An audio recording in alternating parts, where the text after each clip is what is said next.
So I finally saw my GP about all these problems, and she said to me, don't do PE, wrap your joints up and you'll be fine, but I'll send you to a rheumatologist just in case. So the rheumatologist said you've got hypermobile joints, which we already know, they're very flexible, they bend beyond their normal limitations, and referred me to physiotherapy. Now I had a fantastic physiotherapist. He was just brilliant with me, he understood, but he knew there was something wrong. There was always something that wasn't quite right.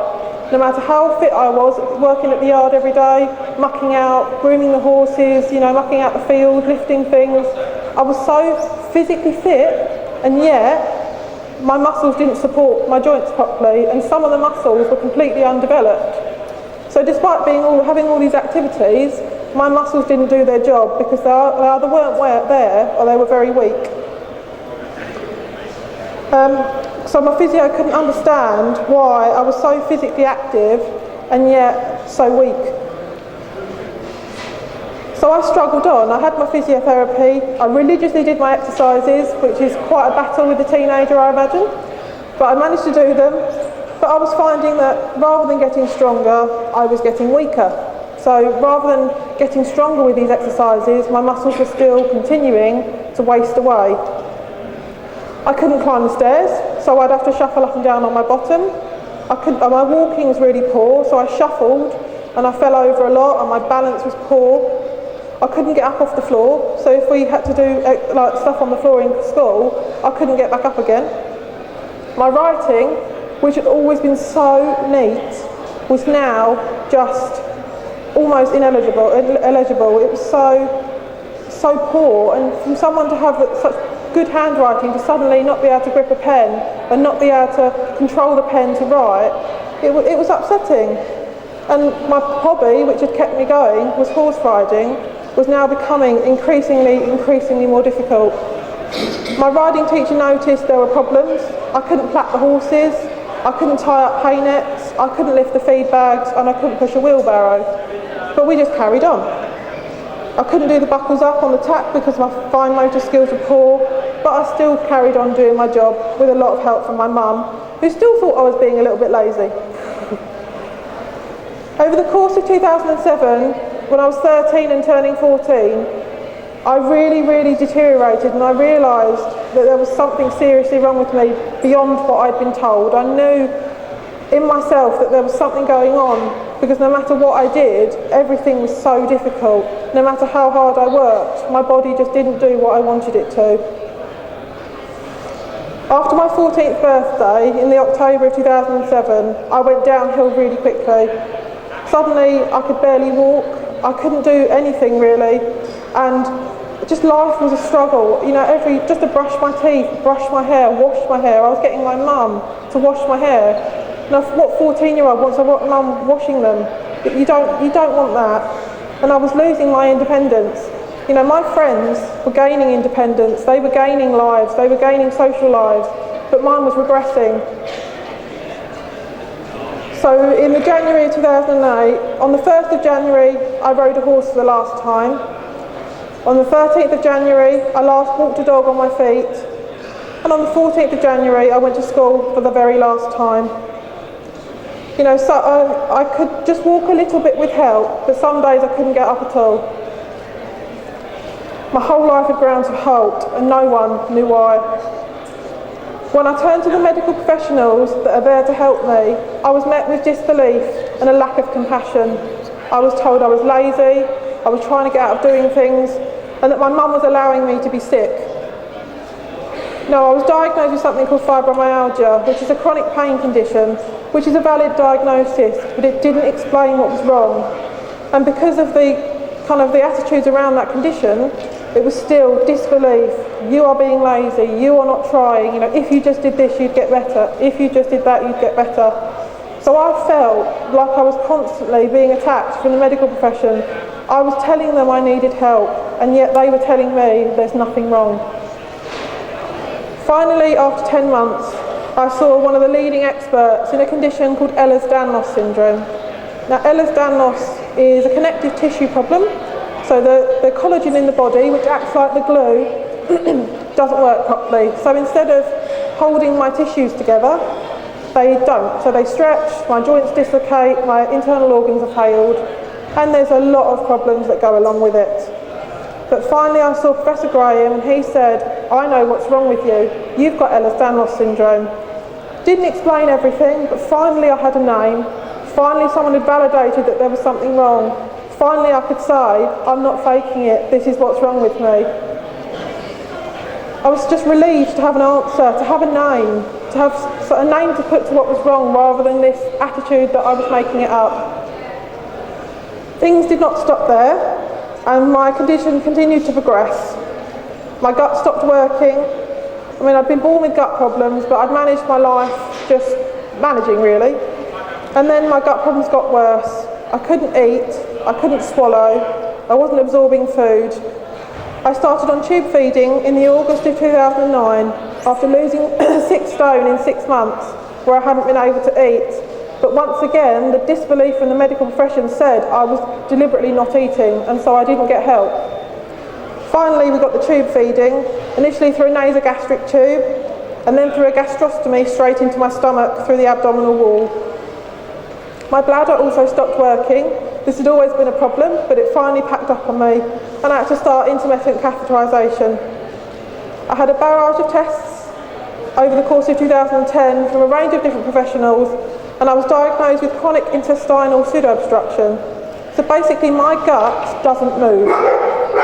Instead of pushing the food through and instead of doing its job and absorbing, my gut doesn't do that, it just shuts down. I was also diagnosed with a dysfunction of the autonomic nervous system called POTS, which means that when upright, my blood goes down into my legs and not up to my brain so I can pass out. Hence why I have got a wheelchair that's more like a bed. Sadly, even with these diagnoses and even with the treatments for these conditions, I continue to deteriorate. The tube feeding into my stomach was then moved into my small bowel to try and get my body to digest and absorb. But this also failed. By May of 2011, I dropped to under 7 stone, but I'm 6'1", so that is really, really low weight. I had a heart attack when my body had begun to digest my heart muscle, so I'm lucky to survive really, and my bone marrow had stopped working through a lack of nutrition. The team in London that were looking after me started me on feeding called TPN, Total Parenteral Nutrition, which goes straight into the heart through this line in my chest. The line goes up into my neck, into a vein, and sits just inside my heart, so all my nutrition goes directly into my bloodstream. 6 years on, I'm still dependent on this feeding because my gut cannot work. In February 2012, I had an ileostomy formed. This is where a stoma is formed to bypass the colon, so the small bowel is brought out onto the surface of the abdomen. If they hadn't done that, I likely would have died from my bowel perforating. The catheterisation I used to manage my bladder also stopped working, so I had a permanent catheter placed through my abdominal wall before another stoma was formed, using a piece of bowel to drain urine from the kidneys onto a bag on my abdomen. So I'm tube and bag lady, I call myself. My condition still continued to progress despite all these interventions in a way that was not typical of Ehlers-Danlos. My consultants always called it complex EDS or atypical EDS, but no one ever admitted that it wasn't a part of EDS, that there was something bigger going on. A couple of years ago, I was referred to the Rare Mitochondrial Diagnostic Service, where I was finally seen in last year, in November. Finally, the doctor really listened to everything that was going on and said, you might not even have Ehlers-Danlos, or you have Ehlers-Danlos and another rare condition. I either have a rare muscle wasting condition or a mitochondrial disease. Now the muscle wasting condition, we don't know what that could be. But a mitochondrial disease is where the powerhouses of your cells don't work. They don't produce the energy. So your organs fail because they haven't got the energy to run. This doctor completely turned all our knowledge of my condition on its head. I'd gone through life thinking it was just Ehlers-Danlos, and now I had another name.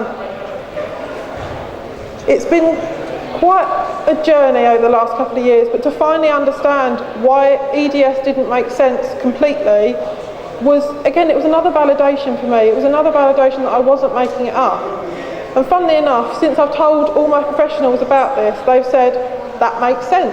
That's why Ehlers-Danlos didn't explain it. I'll have to undergo a barrage of tests, and it might take years to find a proper name for my condition. But if I do have Ehlers-Danlos and this condition, it is likely that the other condition causes most of my problems, but I might not have Ehlers-Danlos at all. It echoes the thoughts of my physiotherapist all those years ago, who said that my muscles were wasting away. No matter how much exercise, no matter what I did, my muscles just wasted. It explains why my muscles don't support my joints. It explains why the nerves in my gut don't work and why the muscles have wasted away. It explains why my bladder has failed. It explains why I'm progressively getting weaker and losing abilities. It explains why I have deteriorated from birth when Ehlers-Danlos is not progressive. It explains why my respiratory muscles are weak, and it just explains everything. So now I know why I am the way I am, why I'm a little bit unique, why my condition is complex, why it's severe, why I have so many complications, affecting so many organs and systems. It just makes sense. My condition will shorten my lifespan. I know that one day my time will be up and it will be shorter than everyone else's. I'm cared for round the clock by my intensive care nurses and my carers, and I have a team of more than 8 specialists and other nurses. I'm in receipt of palliative care and I'm on the end of life register. We hope that I will have a long life yet, but we know I will never live to old bones. I've had to accept that my life will be limited. I've had to accept that my life won't be the length of everyone else's. And I've had to accept that one day I won't be here anymore, as we all will. I have to make the most of everything I have. However limited it may be, I need to make the most of it. I need to do what I can while I still can with what I've got. And I might have a limited life from the outset, but to me, my life is everything I need it to be. I have a purpose, I have a wonderful family, I have friends, I have Molly, and I have a purpose in life. I'm able to, I'm a positive person. I always try to keep upbeat. Even through the hard times when I feel like I can't go on, I stay positive and I focus on the next goal, the next achievement, the next thing I want to do, and that keeps me going. Some would say driven, some would say stubborn. When I first became ill, the focus of my life was my education. I had to fight my medical team to tell them I was still going to do my GCSEs at the same time as my peers. I just needed to do them at home. I was determined that I was going to get my GCSEs, and fortunately I gained 10 GCSEs at A to C grade, and I proved all my consultants wrong that said I couldn't do it. I then went on to college part-time, an hour a day, which is all I could sit up for. I was doing the sciences, aiming for a career in medicine, which I'd always wanted to do. However, I soon became too poorly, and I had to give up my dream of becoming a doctor and of continuing my education. It had been such a drive in my life for so long that I was going to go into medicine, and now I'd lost it. I just felt like, what was the point? What was the point in going on? What was my life going to achieve? I just lost the will to live, really. It was this time that I'd just been put on the intravenous feeding. I became under palliative care, and I was found out I was life limited and my conditions would shorten my lifespan. Could things get any worse? But then suddenly, doing my end of life plan with my hospice nurse, I said to her, I don't want to die and be forgotten. I don't want my life not to have meant anything. And she didn't forget that. She introduced me to a journalist who had been working with the hospice, who encouraged me to start a blog. Admittedly, it took her 18 months to convince me, but I did start my blog, and I really enjoyed doing it. The views started going up, I had an outlet for my feelings, and it was giving me a sense of purpose. But then I was given the opportunity of a lifetime. My hospice nurse heard about a charity called Together for Short Lives. We're looking for a young person to speak in their reception in Parliament. Knowing how shy I was, when I was asked, my mum said, oh no, she won't, thinking I'd never have the confidence to do it because I was so shy. But then I said, no, I will, and sure enough, I gave that speech in Parliament. I haven't looked back since. It was a big fear for me to conquer, to have never given a speech in my life, to have been too scared to even speak to my medical professionals at one point, to then stand up in front of 100 people, of MPs, eminent professionals, palliative hospice professionals, and to deliver a speech. And I looked up after my speech and the room erupted into applause, and that was the best feeling in the world. I'd achieved something. I'd actually achieved something of my own. Before I knew it, Together for Short Lives had asked me to work with them long term. I became a Young Avenger, which is a young ambassador, as part of their transition task force. This works on the transition between children's and adult services. I've been doing a lot with Together for Short Lives, attending meetings, speaking at events, writing blogs, writing forewords, and it's been a really, really big journey for me to finally have a purpose in my life, to be able to make my life count and to be able to contribute. I can't work, but I can do this. Currently, I hold positions within 7 charities. I'm a trustee of a charity called the Pseudo-Obstruction Research Trust. I'm a People in Partnership board member for the National Council for Palliative Care. I'm a member of the Open University Sexuality Alliance, an ambassador for Dreams Come True, a trailblazer for Muscular Dystrophy UK, and the first global youth ambassador for the International Children's Palliative Care Network, as well as my role as the Young Avenger. I also take on projects outside of this. My work involves writing blogs. I've written for the Huffington Post, I've written for the Social Care Government blog, and I've written blogs for charities. I've appeared in and presented videos for many charities and organisations.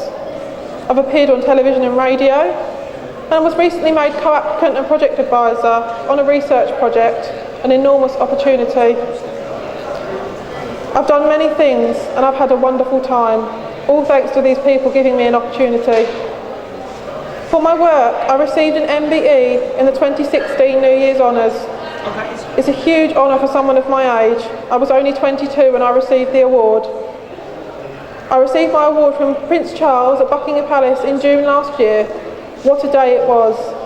To roll up to the day and to receive my medal, and for Prince Charles to say to me, keep up the good work, you've done really well. It was another validation for me. He also complimented my wheelchair, so I think he was a little bit jealous. I also dedicate a lot of my time to supporting other people with disabilities and illnesses. I get at least 3 messages a day asking for support. I direct them to support the services, I support them through whatever they're dealing with, help them explain things, or I'm just a listening ear. I know what it's like to have no one to talk to. Illness and disability can be so isolating, and people need to talk to people who aren't going to shy away from the hard stuff, because people invariably don't want to deal with things that are upsetting. I have an open door. People can message me anytime, any day, and if I can help them, I will. I never shy away when it gets upsetting, because I know how important it is to have that person to listen. Even just to listen to them while they rant or while they, let out their feelings, and then to offer some kind words and not to judge, no matter what they say. When you support someone like that, you can be the difference between them giving up or going on. It really can be a life-changing thing. I do everything I can to help other people, to make my life count, and to make other people feel special, to give them a voice, and to advocate for them. I'm so fortunate in my work to be given the opportunities I have. I've taken so many jobs and projects and roles now, and it just reinforces to me that I can contribute. I dedicate almost 8 hours a day, every day, to my work, so I do work very hard. Some days even up to 12 hours of solid working. The only time I'm not working is when I'm walking the dog or when I'm sleeping.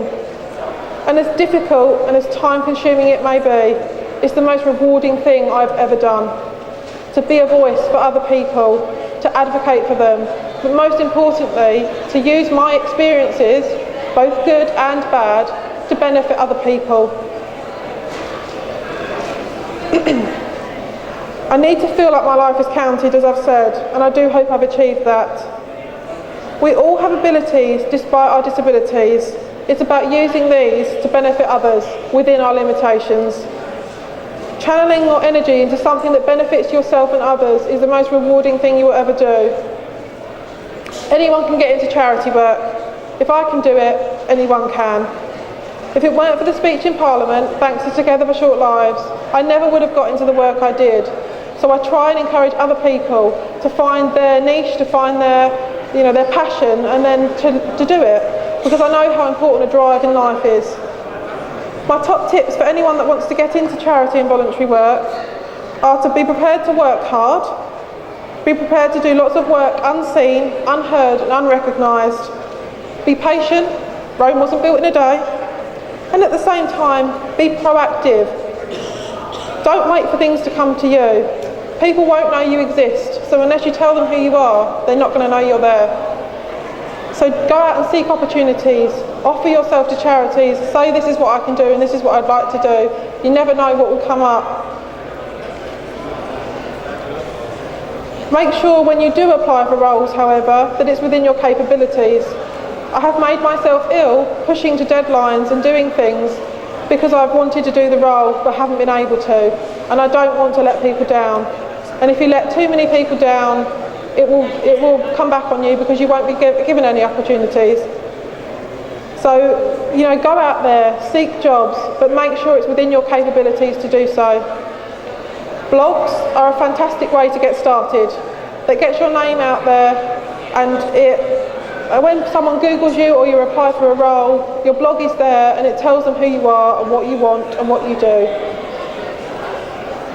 And most importantly, don't accept every opportunity you get, and don't allow people to use your story without your consent. You want your name attached to the right places for the right reasons, because having an attachment to the wrong place for the wrong reason can do so much damage. Most of all, enjoy it, have fun, make a difference, give your life a purpose. You can and you will make a difference. So go out there and create change for others. Use your experiences and speak up, because you won't regret it. I'm so lucky to have all the opportunities I do, but it's fair to say I take on far too much. I hate saying no, but I also enjoy what I do, so I push myself to work. So do make sure if you do the work, don't do what I do and put your health at risk. My work is a positive focus. It distracts me from the pain, it distracts me from whatever's going on. I get into my work and I do my work and I'm not thinking about the pain. I'm not thinking about my health. I'm just thinking about what I'm doing. Distraction is by far the best form of pain relief. I'm very lucky to have been recognised for my work, but the crucial thing is I didn't set out for recognition. I just needed to know in my heart of hearts that I had made a difference. It's lovely for someone to say, well done, to recognise you in a way of an MBE, but the most important thing is I know that I've made a difference. I know I've changed other people's lives, and that is the most powerful feeling in the world. I hope I've convinced you that all of you can do something to help others, no matter how much time you've got, or how little time you've got, or how much energy you've got or not got. There's always something you can do. And I hope that you've enjoyed my talk. And I wanted to say a little bit about my assistance dog as well. You might have seen my demo earlier, but Molly was a pet dog, and I trained her myself with help from a charity to help me. And she enriches my life in more ways than one. She makes me that little bit less dependent. She enables me to retain some dignity over my life. And she just gives me a positive focus in addition to my work. So Molly was a family pet, but she's gone on to fulfil an extraordinary destiny. It took 3 years to train her, but she's finally qualified and enjoying her job. She doesn't like the lying down bit so much though, and being quiet. But I hope I can show you that there is life beyond disability. There is things you can do, there are things you can enjoy, and that life is still worth living. I go through so much on a daily basis.